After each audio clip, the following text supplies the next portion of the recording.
Benjamin Franklin comes in way, way back in 1726. He wasn't just a polymath. He became what we should really call a behavioral bookkeeper. He knew that self-deception was his number one enemy.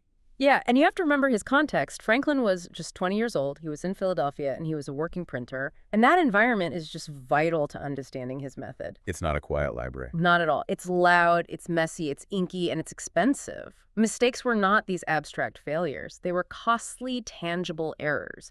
You ruined expensive paper, you annoyed a customer who might just take their business elsewhere, you delayed getting paid. So his goal wasn't some, lofty, abstract vision of spiritual perfection. He described it as a bold and arduous goal, but it was really just to become reliably good. He needed a steady, professional rhythm. And he realized that just knowing he should be disciplined wasn't nearly enough. His existing habits, the bad ones, they always won out when his attention started to wander. So he reframed it. He simplified the ethical problem into an engineering problem. He distilled his ambitions down to 13 virtues. But the key here is that these weren't vague concepts like be a better person. They were compact, they were checkable, and they were relentlessly unromantic operating instructions. I remember reading through them, and they are so specific. Like, order isn't just be organized. It's, and I'm quoting here, let each part of your business have its time. That's a scheduling rule. It's an algorithm or industry. Lose no time. Be always employed in something useful. Cut off all unnecessary actions. It's a literal command to eliminate cognitive waste. These were operating instructions for a high-functioning young professional. And here's where his anti-batching system becomes just revolutionary. He turned virtue into a ledger. He physically made a small book, ruled columns for the days of the week and lines for the virtues. And every single evening, he performed this literal, unemotional audit of his own behavior. Exactly. If he slipped up on a virtue, if he wasted time, if he broke his order, he marked that fault with a tiny black spot. 1 dot per slip placed right where it happened on that day, under that virtue. It's bookkeeping for your behavior.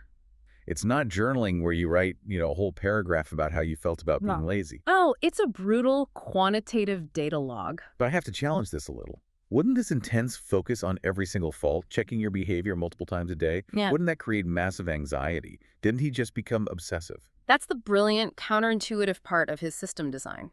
Franklin, being this pragmatist, he realized that tracking all 13 at once would be impossible. It would lead to failure. So he decided to focus on only one virtue per week.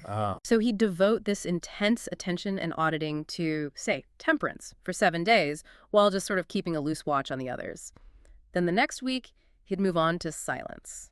So he batched the focus, but he kept the auditing daily. That makes so much more sense. It limits the cognitive load, but it keeps that core mechanism of immediate, visible feedback. And that feedback is the part that truly kills the batch mindset, the audit cadence.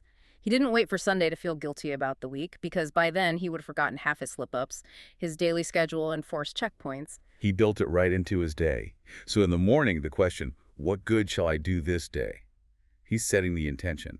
But then, and this is so crucial, he built in a deliberate midday pause. His schedule literally says to read or overlook my accounts and dine. He was checking his behavioral ledger halfway through the day. That is the key to preemptive correction. Most of us, when we realize we're off track, we just write off the day and say, I'll restart on Monday. Franklin gave himself permission to adjust before the day was even over. If he saw, 4 dots by lunchtime, he could course correct the entire afternoon. And then, of course, the day closed with the evening question, what good have I done today? Followed by the examination of the day. He's measuring the answer to his morning question against the hard reality of those black dots. And the most profound part, the real hinge insight of this whole system, is his own recorded confession. Franklin admitted he was, quote, surprised to find himself so much fuller of faults than I had imagined. That's the nature of self-deception. The dots made it expensive. They made it impossible to ignore. Exactly. When you batch your reflection, on a Sunday, you smooth out all the rough spots, you forget the 5 minutes of scrolling here, the moment you snapped at a colleague there. But if you have 6 tiny black dots staring back at you from Monday's page, you cannot deny reality. Franklin didn't win by having one heroic Saturday. He won because he kept returning to that speckled, honest page until the dots just started to thin out. That daily cadence isn't just reflection, it is immediate forced correction. The principle here is just universal, I think. What you don't close daily, you pay for later with interest. Consistency isn't just about putting in the time, it's about accuracy. It's about catching the leak before it becomes a flood. And we can trace this exact same core principle, this daily commitment to accuracy preventing large-scale denial. We can trace it to financial matters with John D. Rockefeller decades later. The anecdote here is so telling because it just shows the reverence he had for this practice, how fundamental it was to his whole identity. He's speaking to a young men's Bible class in 1897. He's already the richest man in the world, and he doesn't give some grand, abstract speech. No, instead he pulls his very first ledger out of his pocket. He'd carried it with him. And the source notes that it was carefully enveloped in paper wrapping. That detail, the paper wrapping, that's everything. He's treating the object itself, the physical act of daily accounting, as sacred, as the foundation of everything he built. It wasn't some dusty old book from an archive. It was a relic of his daily discipline. He told those young men he was rigorously trained in business affairs from a young age and that this little personal ledger was essential for learning the true compounding value of money. He knew that financial success wasn't about finding some secret formula. It was about paying attention to the mundane. And the level of his early attention is just wild. He was so economical, he was writing notes on the cover of the book to save paper.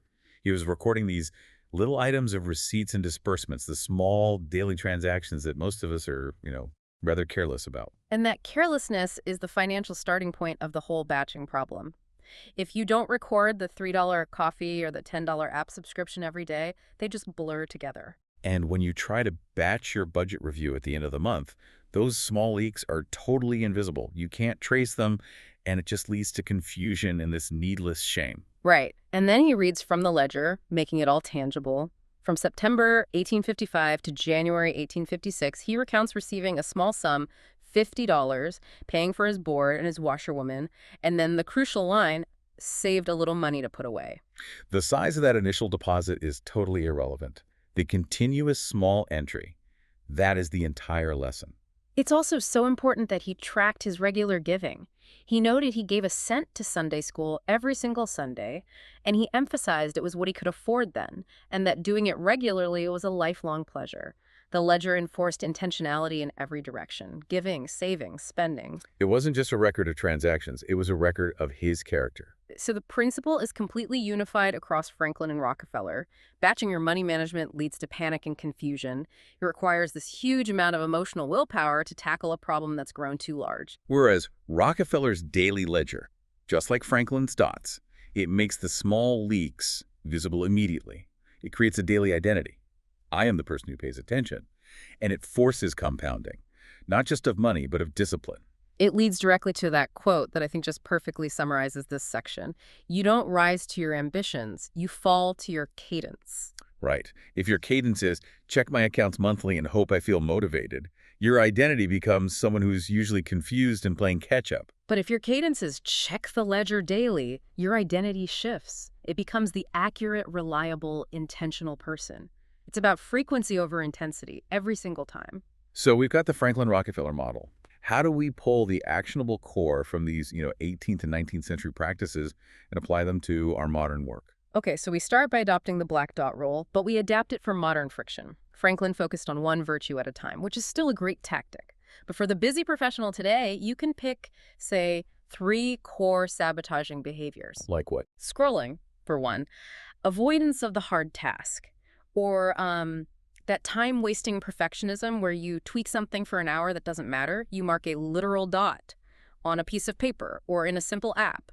Every single time that behavior happens. And the key distinction here, which you pointed out earlier, is focusing on the data, not the shame.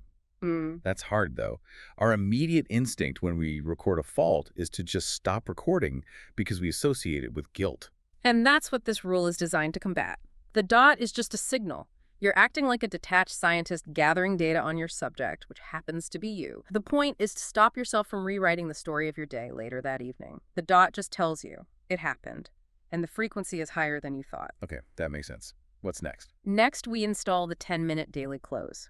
This is Franklin's evening examination, but it's structured to prevent tomorrow's restart tax. Every day, at the same time, maybe 30 minutes before you shut down your computer, you summarize 3 things super fast. What are they? 1, what you shipped or completed. 2, what you learned. And 3, what is the absolute most important single thing you will start tomorrow? That third point feels vital. It kills the decision fatigue that hits everyone first thing in the morning. When you show up at your desk, you don't have to decide what to do. You already wrote it down yesterday. It creates a low-friction start, which prevents that slide into checking email or scrolling. And linking back to Rockefeller's simplicity, 2 columns only. You're saying we should resist the urge to track 17 different metrics. Absolutely. Keep your accountability ledger brutally simple until it becomes automatic. Just track, produced, consumed, or received, paid out. Why is it so hard to only track 2 columns? I feel like we want to track the inputs we like, time spent researching, and ignore the actual outputs. That's exactly it. This forces you to be honest. Did I produce knowledge, code, or value today, or did I mostly consume time, media, and attention?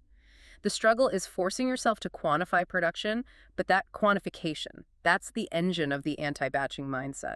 The elegance of this daily cadence is that it stops that all-or-nothing cycle. If you only track once a week and you miss that one session, the whole week is lost. But if you track daily, missing Tuesday doesn't ruin your chances of correction on Wednesday. It's a resilient system. Exactly. It makes consistency almost inevitable, which sets us up perfectly for our next section, how we define the work itself.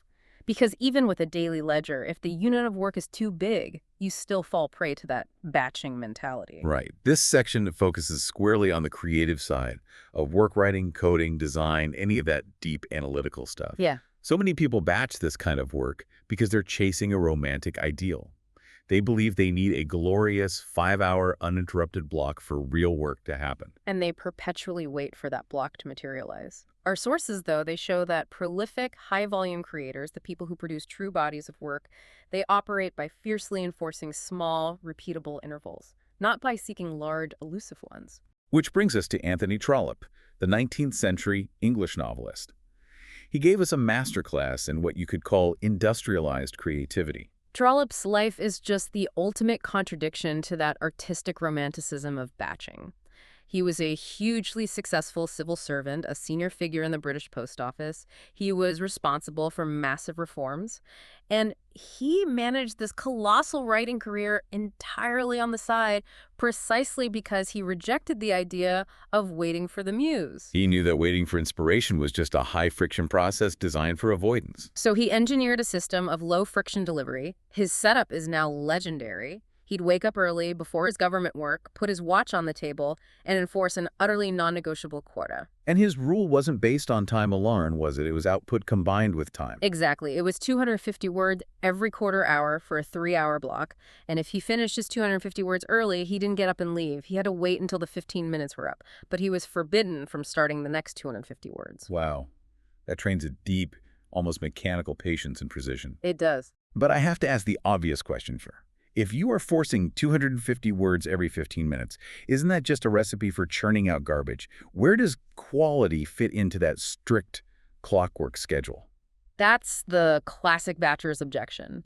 And Trollope would argue that it confuses the act of creation with the act of refinement. His system solved the problem of stalling, of staring at the blank page, the high friction of starting. By setting a demanding high-frequency quota, he trained his mind to simply produce within the constraint. He claimed the words arrived as regularly as my watch went. So he outsourced the timing and the decision-making to the clock, which freed up his mental energy to just focus on the narrative. Precisely. And the payoff was profound. It completely eliminated deadline panic. He saw his contemporaries, the writers waiting for the muse, living these troublesome and painful lives because they were always late, they were distrusted by their publishers, and they were always writing under the stress of a looming deadline. Trollope created the ultimate anti-batching mechanism, a huge buffer. He always kept pages far ahead, just sitting in a drawer beside him. Anxiety didn't get a vote in his life because the work was already done. And critically, to prevent that psychological restart tax every morning, he enforced continuity. Before he started his new quota for the day, he would read the previous day's work first, just to catch the tone and spirit before pushing forward. That's such a simple, low-friction first move. You're not trying to remember where you were, you're just extending the momentum you already built. And the power of this compound effort is so visible in his career. His dramatic resignation from the post office in 1867. It wasn't some reckless gamble. It was only possible because of the thousands of quarter hours he had already accumulated. He didn't resign in order to start writing. He resigned because his daily practice had already built a body of work and a financial system sturdy enough to carry him. The daily practice was the foundation, not the byproduct of his freedom. Now we take that same discipline and launch it forward into the digital age, where consistency is arguably even harder. We look at Seth Godin, whose entire body of work is a testament to this philosophy. His milestone post, the one titled, "This is Post 7,000," it's just this overwhelming, tangible evidence of a daily practice surviving decades of friction, travel, changing business demands. 7,000 posts. That's not a burst of inspiration. That is pure engineering. That number alone proves the point. Consistency is orders of magnitude greater than intermittent intensity. And Godin's secret is so simple.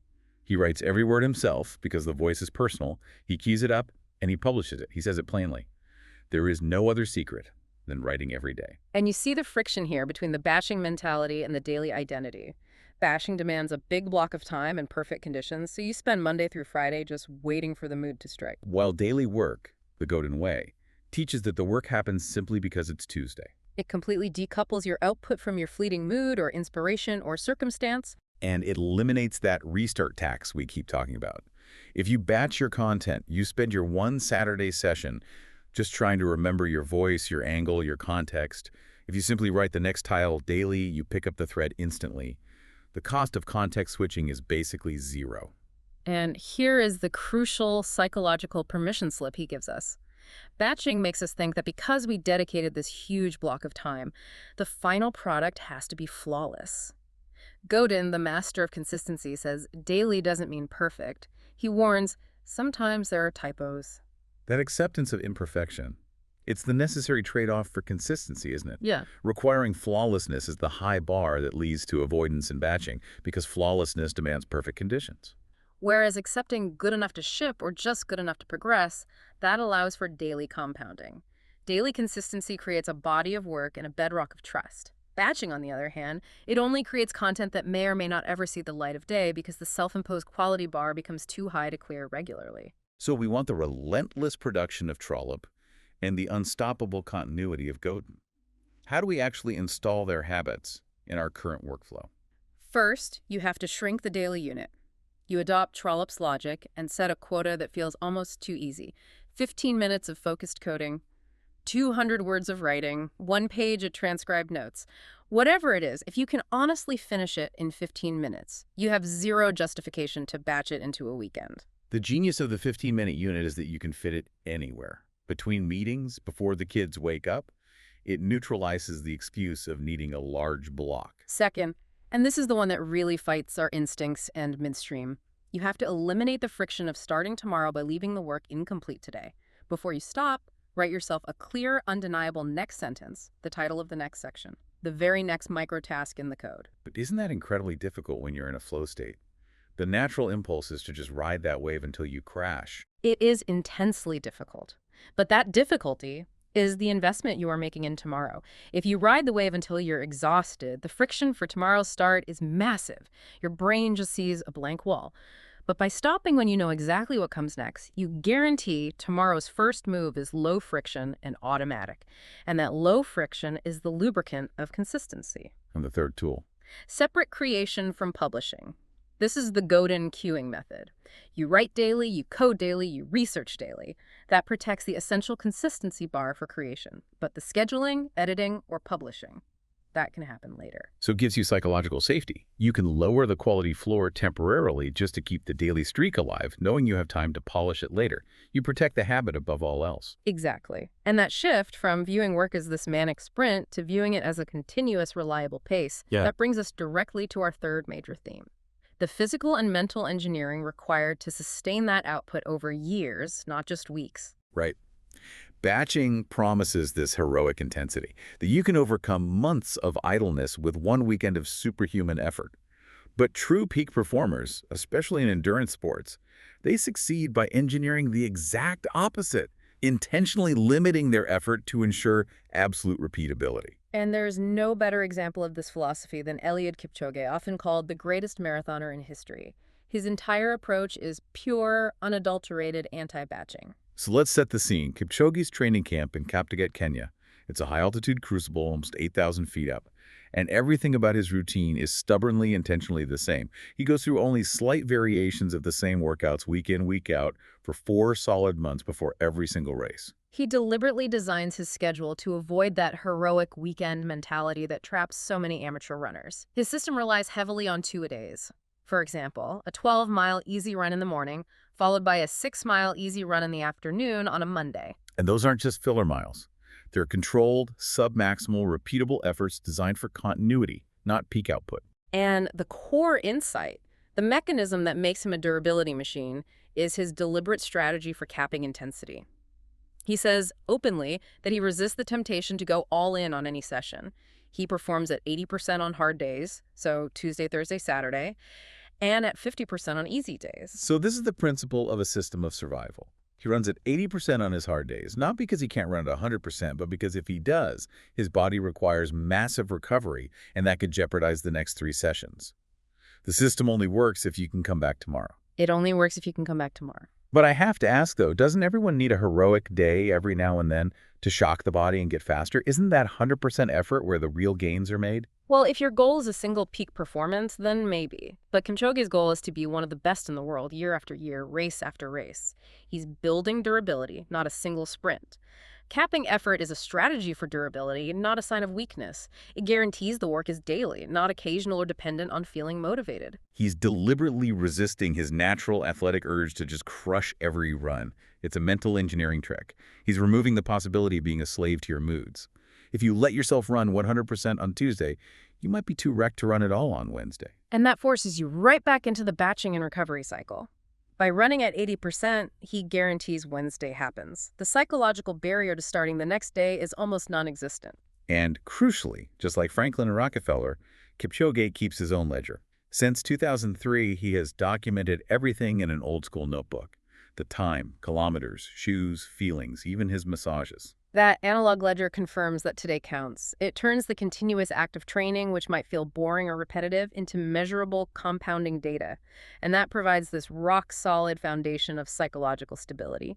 He can always look back and see the thousands of 80% days that led to his world record. That constant 4 p.m. small session, even when you feel tired from the morning run, that's the anti-batching training. The heroic mindset says, I did the hard thing, I earned the afternoon off. The system demands that small second session. And we can synthesize this athletic approach into a profound principle for any kind of deep, long-term work.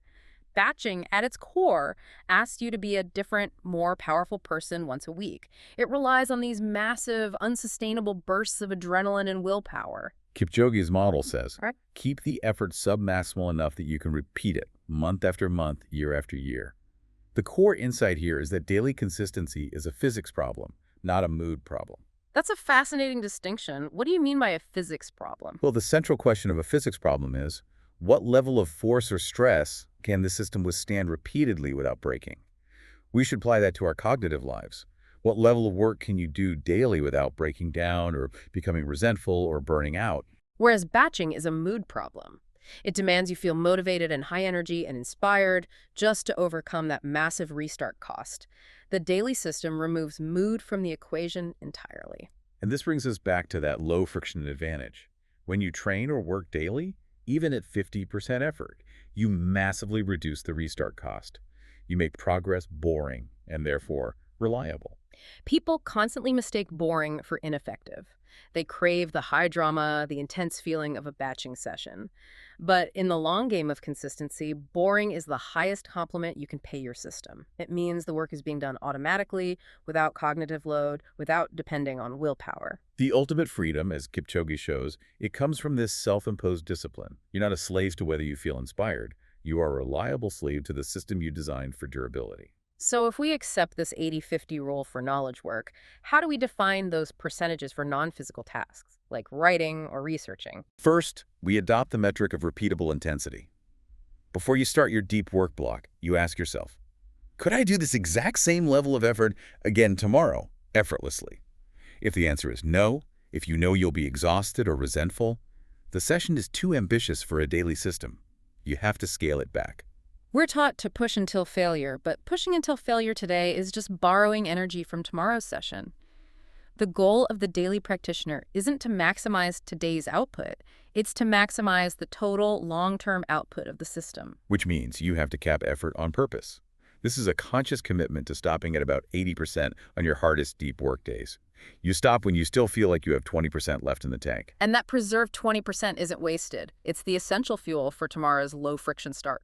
And finally, make your easy day count. Kipchoge's 50% days are absolutely critical. Consistency means you are always present, even if the effort level is low. If you can only manage 10 minutes of reading or 5 minutes of organizing your notes, you do it. That low-level effort protects the habit's continuity. It reminds your brain, we show up every day. The habit of showing up is more important than the intensity of the work. That concept, always present, always paying attention, brings us to our final section, which is about how this daily presence, particularly with your customers, drives nonlinear growth that big batched projects just cannot touch. Right. This last section shifts our focus to business and growth. Batching, in a business context, it looks like waiting for the big fix, the major product launch, the massive redesign, the huge marketing campaign to solve what are usually small, underlying human problems. And the early story of Airbnb perfectly illustrates why daily unscalable interactions crush those batched large-scale efforts. Let's look at the reality of the time. This was 2009, and the startup was in existential trouble. The revenue was completely flatlined at $200 per week, a static number that indicated zero momentum, no product market fit. And the founders, naturally, were trying to solve the problem with code. They were in that traditional tech startup batch mindset. If we just build this one massive new feature, the revenue will explode. The critical insight came during this desperate meeting with Paul Graham at Y Combinator. They were looking at their New York listings data, and the founders had this blinding realization. The core problem was simple, painful, and human. The listing photos sucked. They were blurry, dark, amateur cell phone pictures. They broke the entire premise of the transaction. This wasn't a feature problem, it was a profound trust break. A customer couldn't possibly trust the quality or safety of a space if they couldn't clearly see what they were paying for. The blurry photo just communicated risk. And here is where the anti-batch action took over, guided by Graham's famous advice. He told him to stop coding, stop trying to scale, and do the one completely unscalable, embarrassing thing. Fly to New York, rent a high-quality camera, and manually replace those amateur photos with professional ones. This went against every single instinct of a scaling tech startup. They were told to engage in manual labor, face-to-face with their customers and hosts, taking time away from the product development they were trying to batch. They were essentially doing the work of a professional photographer and an account manager for a week, manually overriding the system they were trying to build. And the result validates the entire anti-batching premise perfectly. 1 week later, the revenue doubled, from $200 a week to a sustainable $400 a week. This was the first concrete financial improvement they had seen in over 8 months. And that doubling wasn't the product of some large batched software release. It was the product of intensely focused, unscalable daily contact with reality. It was the hinge moment. They realized they were trying to code their way out of a human trust problem. They didn't just fix photos. They learned why people weren't booking. It was about visual reassurance, clarity, and safety human emotional needs that are only revealed through daily direct engagement, not through batched A/B testing. The trap of the big fix is universal, though, not just for startups. Businesses and individuals, we all do this. We batch work into these huge projects, a massive reorganization, a new strategic plan, and those large projects often just serve as a way of hiding from the uncomfortable, simple work of talking to a customer. The core principle is undeniable. Daily, unscalable actions create scalable insight. The founders learned more about their product's true friction points in 1 week of manual effort than they had learned in 8 months of abstract coding. That constant daily direct contact pulls learning into the present. Paul Graham's larger manifesto reinforces this. Startups take off because founders make them take off, which often requires about 30 days of intense, unscalable, in-person engagement. You cannot batch that kind of insight generation. Trust is built day by day. Batching pushes critical learning into the future. It says, we'll wait until the big Q4 release to see what works. Daily action says, I will know something new, tangible, and actionable about my user before I go to sleep tonight. And that present tense learning is the competitive advantage. So to maintain this daily contact with reality and capture those insights, what practices should we be installing? First, adopt the one customer per day rule. This is your daily unscalable quota. Commit to one call, one support thread analysis, one in-person observation of a coworker struggling with a tool. The unit has to be small enough that your busiest day cannot excuse you from it. And the point isn't to solve the whole problem in that one interaction. It's just to gain one piece of tangible, non-abstract insight. Second, fix one trust break daily, just like the Airbnb founders did with photos. Identify the smallest thing that is currently causing friction or doubt for your client or your team: bad copy, a slow-loading image, a confusing policy. Fix one today. Fix another tomorrow. Don't wait for the massive rebrand. Daily maintenance of trust creates momentum. Third, and this is the physical commitment, get out from behind the screen. This is the essence of the Airbnb shift. If your work feels abstract or stuck, it's probably because you're mistaking abstraction dashboards and metrics for reality. A customer struggling to upload a photo. Commit 20 minutes a day to active, direct engagement with the real-world experience. That kind of boring, reliable effort, day in and day out, it forces you into this continuous calibration with reality, which is ultimately what leads to the non-linear, sustainable returns that everyone is chasing.